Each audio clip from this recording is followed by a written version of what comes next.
대학교 1학년에서 3학년 나이대인 친구들에게는 추천하는 오디션 중에 하나입니다.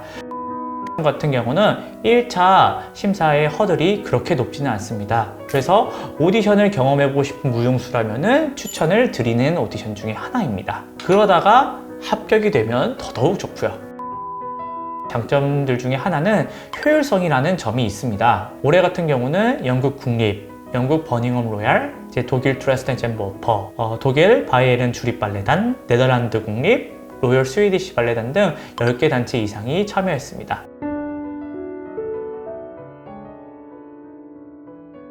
안녕하세요. 무용수의 해외 진출의 모든 것 댄스 플래너 대표 김동욱입니다. 여러분들 그랑 오디션, 아시아 댄스 오디션 들어보셨나요? 이 오디션의 공통점은 바로 여러 해외 무용단이 한 공간에서 같이 오디션을 본다라는 합동 오디션이라는 점입니다. 합동 오디션 같은 경우는 1차 심사의 허들이 그렇게 높지는 않습니다. 그래서 오디션을 경험해보고 싶은 무용수라면 추천을 드리는 오디션 중에 하나입니다. 그러다가 합격이 되면 더더욱 좋고요. 이 합동 오디션의 장점들 중에 하나는 효율성이라는 점이 있습니다. 직접 현장에서 오디션을 보려면 서류 합격을 해야 되는 것은 물론이고요. 초대장을 받고 나서도 몇 날 며칠 여러 국가를 돌아다녀야 합니다. 그러다 보니 체력적인 부담은 굉장히 커지게 되는데요. 낯선 곳에서 계속 돌아다니고 또 무거운 캐리어를 끌고 다니다 보니까 체력적인 부담과 비용적인 부담이 커지게 되는 것입니다. 하지만 합동 오디션은 그렇지 않고 한 장소에서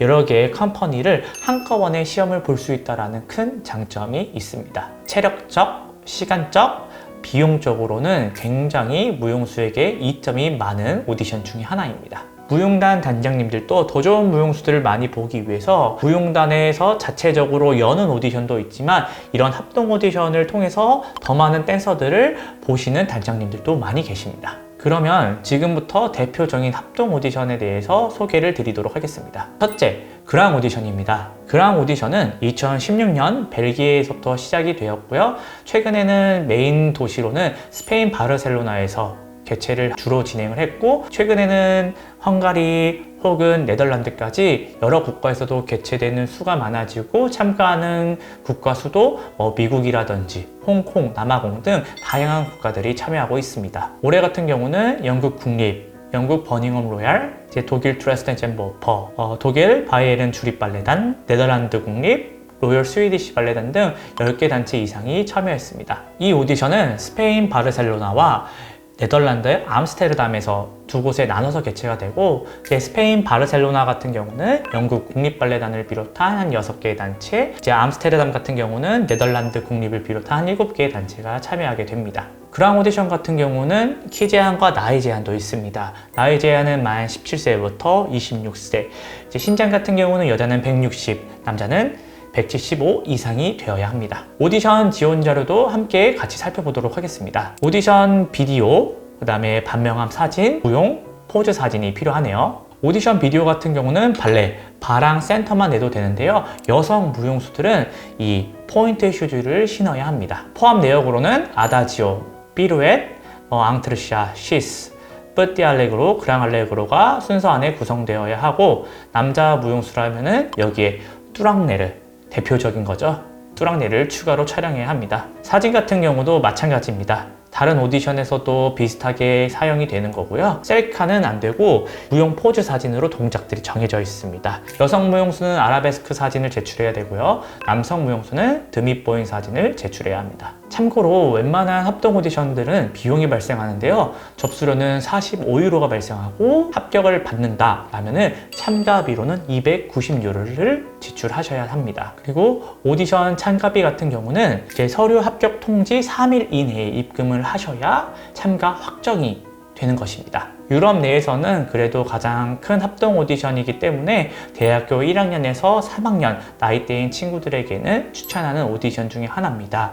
제가 대학교 4학년과 졸업생들에게는 이 오디션을 적극적으로 추천을 하지는 않습니다. 그 내용은 뒤에 가서 말씀드릴게요. 두 번째는 무려 14일, 2주간 진행되는 독일의 오디션 워크숍입니다. 독일 오디션 워크숍 같은 경우는 약 2주 동안 14개의 컴퍼니가 참여를 하고, 장소는 독일 위넨 국제발레학교에서 운영이 되는 행사 중에 하나입니다. 여기서 첨언호를 드리자면은 독일 국제발레 학교 교장 선생님이 일본 분이시기 때문에 일본 학생들이 생각보다 많다라는 점도 참고해 주셔야 됩니다. 참여하는 컴퍼니로서는 크로아티아의 스플릿 국립발레단, 독일의 브레머하벤 무용단, 독일의 디라트레 무용단, 슬로바키아 국립발레단 등 여러 좋은 컴퍼니들이 참여하고 제일 반가운 소식은 제가 활동했던 체코 DJKT 주립발레단도 이 오디션에 참가를 합니다. 원서 마감은 2월 7일까지입니다. 영상이 올라가는 시점 대비 이 기간이 많이 남지는 않았을 겁니다. 그래서 만약에 이 오디션에 관심이 있는 무용수 분들이라고 하면은 빠른 시일 내에 신청을 해주셔야 합니다. 추가로 이런 오디션 정보는 저희 댄스 플래너 소셜미디어에 항상 올라오니까요. 좋은 정보 많이 드리도록 하겠습니다. 이 오디션 워크숍 같은 경우는 따로 영상 제출이 필요하지는 않습니다. 그래서 생각보다 접수는 그랑 오디션에 비하면 간소합니다. 다만 선착순으로 자리를 빨리 마감하기 때문에 빠른 신청이 필요합니다. 비용은 한 무용단당 85유로가 발생하지만 이 2주간 참여하는 모든 무용단을 도전하겠다 하면은 10% 할인되는 점도 있으니 참고 부탁드리겠습니다. 세 번째, 아시아 댄스 오디션입니다. 여러분들 앞서 소개드렸던 이 두 합동 오디션 같은 경우는 독일, 네덜란드, 스페인에서 개최가 됐죠. 이 아시아 댄스 오디션은 무려 한국에서 개최가 된다는 사실 알고 계셨나요? 이 오디션은 저희 댄스 플래너가 2018년부터 지금까지 약 8년간 매년 개최해온 합동 오디션입니다. 한국에서 정말 유수하게 좋은 무용수들이 많지만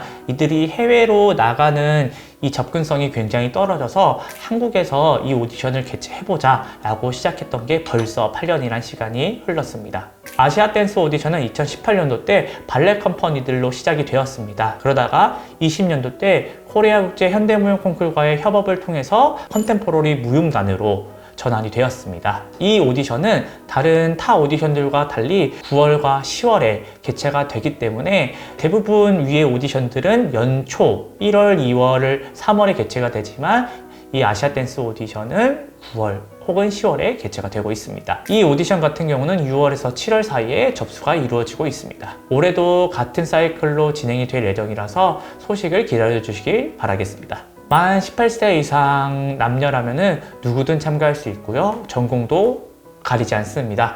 한국무용, 현대무용, 발레 모든 참가자가 다 가능한 오디션입니다. 지원 시에는 영어로 된 이력서, 프로필 사진, 무용, 영상, 헤드샷이 필요합니다. 영상은 4분 이내 컨템포러리 영상으로 제출을 해주시면 됩니다. 여기서 공연 영상도 제출은 가능하지만 최근 3개월 이내 영상으로 제출해 주셔야 됩니다. 여러분들 컨템포러리 영상이라고 하면은 많이들 알고 계신 현대무용 입시작품을 생각하고 계시는데요. 컨템포러리라는 것은 폭이 굉장히 넓습니다. 그렇기 때문에 한국무용 전공자분들은 한국무용 창작작품을 내셔도 되고요. 발레 전공자분들은 컨템포러리 발레 작품 형태로 제출하셔도 가능은 합니다. 작년 같은 경우는 폴란드 댄스 시어터, 플라우엔 즈비카우, 허럼 댄스 컴퍼니 이 세 군데가 참여를 했습니다. 오디션 과정에서는 발레 클래스를 1차로 보고 2라운드에는 솔로 작품, 3라운드에는 무용단 레파토리 따라하기 혹은 즉흥 등 무용단 단장님에 대한 요구에 따라서 총 3단계 라운드로 진행됩니다. 여기서 1라운드 발레 라운드에 있어서 되게 걱정을 많이 하시는 분들이 계시지만 발레를 전공자만큼 잘해야 된다는 것이 아니라 발레를 어느 정도 기본기 따라할 수 있냐를 보는 것이 주요 쟁점입니다. 과거에 저희 댄서들 중에서도 발레를 전혀 잘 하지 못했지만 컴퍼니에서 콜을 받아서 계약까지 받은 댄서들이 있었습니다. 그렇기 때문에 발레라는 요소는 어딜 가든 보지만 발레를 잘한다는 기준은 컴퍼니마다 다 다르다고 생각해 주시면 됩니다. 이 3라운드가 끝나면요, 무용단 애수 감독님과 면접을 하게 됩니다. 그래서 이 면접 때 개인에 대한 이 성향이나 그다음에 왜 우리 무용단에 오고 싶은지 등 여러 가지 질문들 통해서 이제 최종 선발까지 이루어지게 되는 겁니다. 그래서 면접이라서 다들 1대1 면접이라고 생각하시는 분들도 있지만 1대1로 면접을 진행하시는 애수 감독님도 계시고 이제 1대 다 이제 선발된 친구들과 다 함께 면접을 하는 애수 감독님도 계십니다. 컴퍼니마다 애수 감독님들의 성향에 따라 다르게 면접은 진행이 됩니다. 하지만 항상 면접 때 물어보는 질문은 있습니다. 왜 우리 무용단에 오고 싶은지. 그렇기 때문에 시험을 보시기 전에 본인이 시험을 보는 무용단에 대해서 혹은 그 무용단 예술감독에 대해서 사전 조사를 조금이라도 하고 가시는 것을 추천드리고 있습니다. 그리고 여러분들 면접 때 많이 하시는 질문 중에 하나가 저 영어 못하는데 혹시 통역해 주시나요? 네, 통역도 해드립니다. 단 무용단 예술 감독님들 중에서 통역을 거부하시는 예술 감독님들도 많아요. 왜냐? 컨템포러리 전공이라고 하면은 다 창작 작품입니다. 다 창작 작품이기 때문에 무용수 간의 대화, 이 소통되는 것을 중요하게 생각을 합니다. 그렇기 때문에 여러분들이 만약에 면접을 들어갈 때 영어 실력이 부족하다라고 하면은 항상 휴대폰을 지참하고 가시길 바랍니다.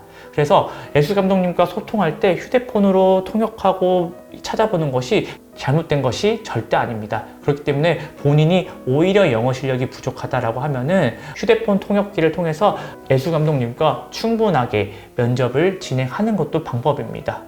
과거 사례로는 저희 한 댄서는 예술 감독님과 이 휴대폰으로 서로 주고받고 해서 면접을 잘 마무리해서 합격까지 된 사례도 있었습니다. 면접 때는 영어에 대한 스킬보다 본인에 대한 이 자신감을 더 많이 본다. 지금까지 국내와 해외에 대표되는 합동 오디션들에 대해서 알아봤는데요. 제가 앞전에 대학교 4학년과 취준생들에게는 이 오디션을 추천드리진 않는다라고 말씀을 드렸습니다. 그 이유는 참가하는 오디션 컴퍼니들이 자기네들만의 공개 오디션 날짜가 있습니다. 그렇기 때문에 공개 오디션에서는 선발이 된다고 하면은 그 즉시 아니면은 일주일 이내 바로 정규 계약에 대한 결과를 발표를 합니다. 하지만 합동 오디션 같은 경우는 오히려 사전 단계라고 보시는 것이 더 맞습니다. 그래서 정말로 뛰어나거나 누가 봐도 저 친구 지금 계약 안 주면 놓칠 것 같다 라고 하는 댄서들 외에서는 합동 오디션에서는 정규 계약까지 받는 그 퍼센테이지가 조금은 낮습니다. 그래서 컴퍼니들, 예술 감독들 역시도 그 합동 오디션에서는 우리 오디션에 다시 한번 참가해 줄 수 있니? 혹은 일주일 단기 코스라든지 이제 이러한 계약을 주로 주게 됩니다. 그래서 본인이 정말 가고 싶은 컴퍼니가 있다고 하면은 이런 합동 오디션에서 눈도장을 찍는 것은 좋지만 실질적으로 정규 계약까지 받는 것은 합동 오디션은 많이 어렵다. 진짜 그 컴퍼니를 가고 싶다고 하면은 그 컴퍼니에 직접 방문해서 개인 오디션이든 이제 공개 오디션이든 그 컴퍼니에 가서 보시는 것이 훨씬 더 정규 계약을 받기에는 유리하다라고 말씀을 드리고 있습니다. 오늘은 이렇게 이제 국내와 해외 합동 오디션에 대해서 알아봤는데요. 물론 합동 오디션의 장점도 명확하게 있고 단점도 있지만 이 오디션들을 통해서 여러분들이 견문도 많이 넓히고 경험도 많이 넓히는 것이 가장 중요하다라고 항상 말씀을 드리고 있습니다. 그렇다면 오늘 영상도 여러분 유익하셨다면 구독과 좋아요, 알림 설정까지 부탁드리도록 하겠습니다. 참고로 2월 22일 날 저희 유학 취업 설명에 있다는 점 잊지 마시고 많은 참여와 관심 부탁드리도록 하겠습니다. 감사합니다.